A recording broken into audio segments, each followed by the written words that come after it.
Thank you. Good morning. How's everyone doing today? Doing good? Good morning? Good. Okay, so you heard, my name is Kayla Dornfeld. I'm the 2019 North Dakota Teacher of the Year, which is so fun and cool to say, and in 2020, I don't get to say that anymore. So I'm saying it every day until 2020, right? It's such an honor to serve as the Teacher of the Year for our state, and I can honestly say after working with every state Teacher of the Year in the nation over the course of this last year, our state has it going on. We really do. Seriously, it's something to be so proud of. I am so proud to represent our state and just talk about all the amazing things that we're doing across the board in our schools and our communities. We have a governor who supports innovation, which is not the case in most states. And so we just have an opportunity to do something really amazing. And so today I'm going to start and end by talking all about relationships, because I truly believe that you can have all the best technology or innovative practices in your schools and in your communities, but if you don't have the right people in your buildings, if you don't have teachers who fiercely love kids, those initiatives or innovations will fall. So today I'm going to talk about something that is near and dear to my heart, about helping kids learn how to actually not just like school, but actually love school. So the start of my 9th year of teaching in a public elementary school was like no other. Kind of like right now, the classroom is arranged, the shiny school supplies, you know, those brand new ones, they're untouched and they're still perfect. They're not slobbery or slimy. I was enjoying that last sip of hot coffee, which doesn't happen during the school year, before my 3rd graders came charging in. I heard a notification from my Twitter app on my phone and I took 1 second to check it. That tweet changed the entire landscape of my year. The tweet read, "Have a great first day. Riley G said today was more exciting than his birthday." My first thought was, oh, that's such a sweet message. Since I'm a super incredibly competitive person by nature, my thought was, challenge accepted. Let's do this. I'm going to make the school year better than a birthday for every single child in my class. My third thought was, lock it down, Kayla. Are you really up for this challenge? Maybe you're an administrator or a teacher listening to this and you're thinking, there's no way I could possibly make school better than a child's birthday. I have the constant pressure of test scores looming over my head from literally the first day of school, and if the students don't perform well, we're all doomed. So many of us have taught in test score-driven schools that reek of anxiety and pressure to teach to the test right from the get-go. What if I told you that I did the exact opposite of that? That I focused on making every single day of school better than a child's birthday, and that my students' test scores were 23% higher than the state average. Or maybe you've been working with kids for a while, and you know that not all kids come to school wanting to be there. They come to school because they are forced to be there. They feel inadequate, unseen, unloved, or not smart enough. Their previous experiences of school are definitely not better than a birthday, not even close. So what makes a child's birthday so special? In my mind, I can summarize it in just basically 2 concepts. The first thing that makes a birthday so powerful is that feeling you get from the second your eyes open that morning. Even and especially as a small child, you know that this day has been set aside just for you. It's your day and a celebration of who you are. On your birthday, those who care most about you are going to go out of their way to make sure that you feel these 4 values: loved, valued, respected, and worthy. So how do we do that for our students? Not just for one day, but every single day for the entire school year. Everything I do in my classroom is centered around ensuring that all students feel those 4 values day in and day out. And just like every other area of our lives, connection and relationships are key. Somebody say relationships. Thank you. I'm intentional about every interaction that I have with each student.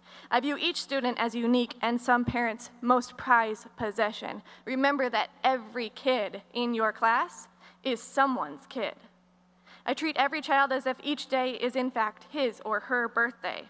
So here's what it looks like. Every morning when the students come into our classroom, I meet them at the door with a handshake, a hug, or a high five. I check in with them to get a temperature for how their morning has been so far. I say their names, and I smile at them warmly. I see every child. When students ask me to come play basketball with them at gym, I clear my schedule. I make every effort to show up and play. And as a side note, it turns out when I'm playing basketball against 8 and 9-year-olds, I really am the MVP. I am really good, right? In the winter, when the snowbanks are 12 feet high, you know what I'm talking about. The students challenge me to slide down the hill. I grab my snow pants, I cover my eyes, I hope for the best, and most of the time I make it to the bottom without any bumps or bruises. I get to know my students' love languages. Some students crave quality time with me. We grab our lunch trays from the cafeteria, we head down to our cozy classroom for some conversation and some connection. Somebody say, connection. Thank you. Other students need to hear or read words affirming that they are on the right track, that they are smart, that they are loved, that you're glad that they're here. I write sticky notes for those kids as little love note reminders that they are important. They are so important. We wouldn't have schools without the children. We have a morning meeting each day where we all greet each other and share about our lives. We learn to empathize with one another in both hard and celebratory times. I share pieces of my heart and pieces of my life, and they do the same. We play games together, we laugh until our faces hurt, we connect with one another in ways far more important than any curriculum I will teach during the school year. During these coveted morning meetings, I learn about each of the students' interests outside of school. If a student is in dance, I make every effort to attend at least one recital during the school year. I've attended countless baseball games, Lego League tournaments, plays, and even basketball practice on a Saturday morning at the YMCA. You heard that right. Just as my students invite me to their events, I invite them to mine. Last spring, I got married to an incredible man. I couldn't imagine saying I do without my students and my families there. So I invited them, all of them, and every single student in my school. Relationships founded on trust and love are just like that. Kids who love you want to learn from and with you. Remember that this is a process. Relationships take time, and real relationships, the meaningful kind, don't just happen overnight. They take vulnerability, letting your guard down, being authentic, and showing that you aren't perfect. None of us are. All while simultaneously giving them unconditional love, support, and grace to your students, putting them before your own needs. And eventually, every once in a while, you'll get a love note that is like this. It read, "Dear Miss Stelzer, I love you so much, I want to live with you for the rest of my life. Love, Lucas. P.S. Even when I am dead." My favorite TED Talk is by a woman named Rita Pearson, and she says that kids don't learn from teachers that they don't like. So I go out of my way to make sure that my kids don't just like me, that they love me. They love me so fiercely that they want to live with me beyond the grave. Or take it from 9-year-old Gracie. Her wisdom supersedes mine in every single way. She believes the reason that some kids succeed during the school year is simple. They just have teachers who believe in them a little more. That's how students know that school is even better than their birthday. In my mind, the second concept that makes a birthday so amazing is that it's fun. It's the cake, the balloons, blowing out the candles, having a party. It's deeply personal. It's centered around honoring you. That's why I structure my classroom the way that I do, to be an engaging place, to be an empowering place, an interactive place, a safe place, a sanctuary, a place where kids actually want to be and don't just have to be. Kids come running down the hallway as the bell rings each morning, just like they do when it's time for their birthday party to begin. I create a personal experience for each student, and I do my best to eliminate an overabundance of my teacher presence. My students create our classroom norms, and I don't have traditional classroom rules. You might be thinking, lady, there's no difference, but in fact there is.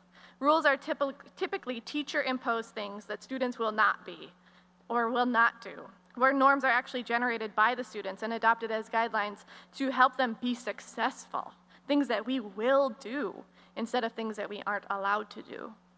In fact, my students don't even have assigned seats in our classroom. I hand over that power early on in the school year and allow my kids to sit where they learn best using flexible seating. My students thrive in this atmosphere that's catered to their personal needs. They find joy in choosing the seats and freedom that comes with being untethered and free to explore, play, and enjoy school. Yes, of course I teach my required curriculums, but I also love to color outside the lines to make learning engaging, fun, and beyond that, empowering. Our classroom mission statement is everyone's a teacher, everyone's a learner. When we empower students to become the teachers and the leaders of their own learning, they retain information at a rate of 75% higher than if they are lectured at in a traditional setting. When kids are active and not just sitting and listening, they want to come to school. And when kids want to come to school, they're hooked. The learning they can do is endless, it's limitless, and no surprise, attendance numbers improve in this atmosphere. That's why choice is foundational in our classroom and our school. STEAM challenges based on infusion of science, technology, engineering, art, and math happen frequently. They have a special time set apart each day to explore, create, and play. My classroom, like a birthday party, is far from quiet, and that's just how I like it. Additionally, my students are free to read what they want to read and write about things that interest them. No two kids are the same, and what they like to read and write varies greatly. It's my job to play the matchmaker and provide a variety of materials. My students partake in Genius Hour each week, where they spend time identifying their passions and studying them, all leading up to classroom presentations where they share everything that they've learned. Instead of telling my students what they're going to learn, I ask them what they want to learn. The kids are usually shocked the first day this happens, but they quickly embrace the concept. You mean we get to learn whatever we want to learn? You're not going to tell me what I have to learn right now? I recently became a bonus mom to two wonderful and beautifully unique children. They couldn't be more different. Savea loves mermaids, while Kieran is obsessed with all things Pokemon. I can only imagine the backlash that would occur if I planned an entire birthday party for Kieran in a mermaid theme. Or if I got him so excited for his party, invited all of his friends, and then went all out with mermaid decorations and an under the sea theme. This party might officially give me the title of worst bonus mom ever. I think in a lot of ways, though, school is a one theme fits all place that's a far cry from a party. We teach lessons only one way, using one technique and one curriculum, which may work for part of the class, but what about the rest of the kids? This is like throwing a mermaid theme party for the entire class instead of asking each child their preference.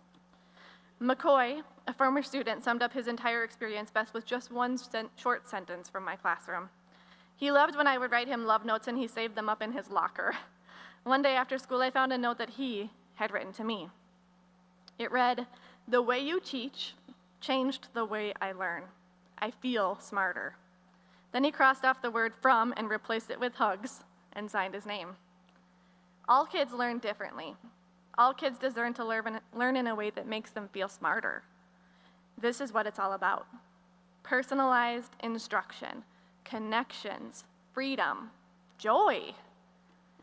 Finally, the thing I haven't talked about that makes birthdays special is sometimes the presents. Maybe as a teacher, the best present you can give is to be fully present, flawed, imperfect, and yet striving every day to create the best possible school year for your students. It's a paradigm shift that happens purposefully in our classrooms every day. I'm doing my best to meet the individual needs, styles, and interests of each unique and treasured student. After all, this is not about me. None of this is about me. It's not a birthday party that I'm throwing for myself. It's a party for my kids. And now I invite you to accept this challenge and bring it back to your schools and your community. Let's go celebrate some kids together. Thank you.